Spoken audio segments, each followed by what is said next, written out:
Баршаңызға сәлем, сіздермен бірге Ақгүл Ғалымжанова. Бүгін сіздермен ас үйдегі раковинамыз бітеліп қалса, қалай тазартуға болатынын айтатын боламын. Көп жағдайда майлы суларды төккен уақытта раковинамыз бітеліп қалып жатады. Соның алдын алу үшін мен қолданатын әдіспен бірге тазартатын боламыз. Ешқандай химикатталған сұйықтықты пайдаланбаймыз. Бар болғаны үйде бар заттармен трубамызды тазартатын боламыз. Ол үшін ең алдымен 3 қасық ас содасын саламыз.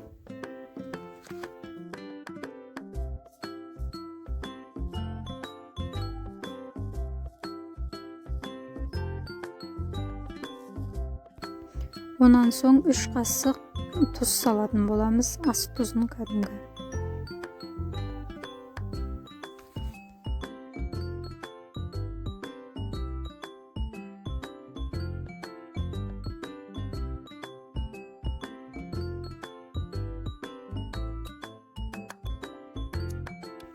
Қасықтың көмегімен тұз бен содамызды жақсылап араластырамыз.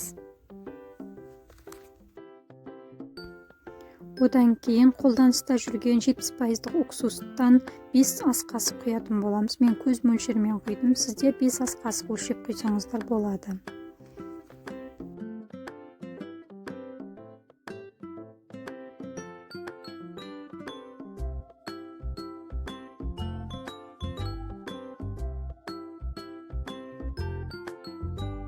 Уксусты құю барысында осындай процесс орын алады, яғни тұз бен сода араласып көпіршіп бетіне шығады.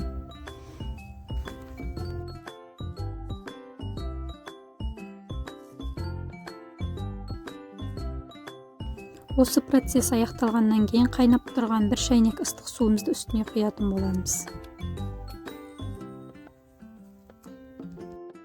Көріп тұрғандарыңыздай көпіршіп процесс күшті жүріп жатыр. Су біркелкі ішіне қарай бірден ағып кетіп жатыр, көріп тұрсыздар өздеріңіз.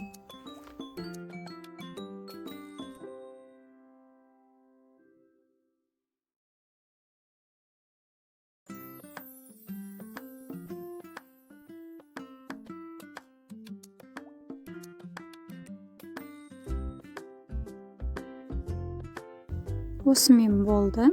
Енді нәтижесін көретін боламыз. Салқын суды ағызып, тесікті бітеп тұра тұрайық. Сол уақытта судың ағу барысын тексереміз. Көріп тұрғандайыңыздай бірден тез ағып кетті су. Осы видео арқылы ешқандай магазиндегі химикаттарды шығындалып сатып алмай-ақ, өзіміз қолда бар нәрсемен трубаларымызды тазартып, судың ағу барысын жылдамдатуға болады. Назарларыңызға рахмет.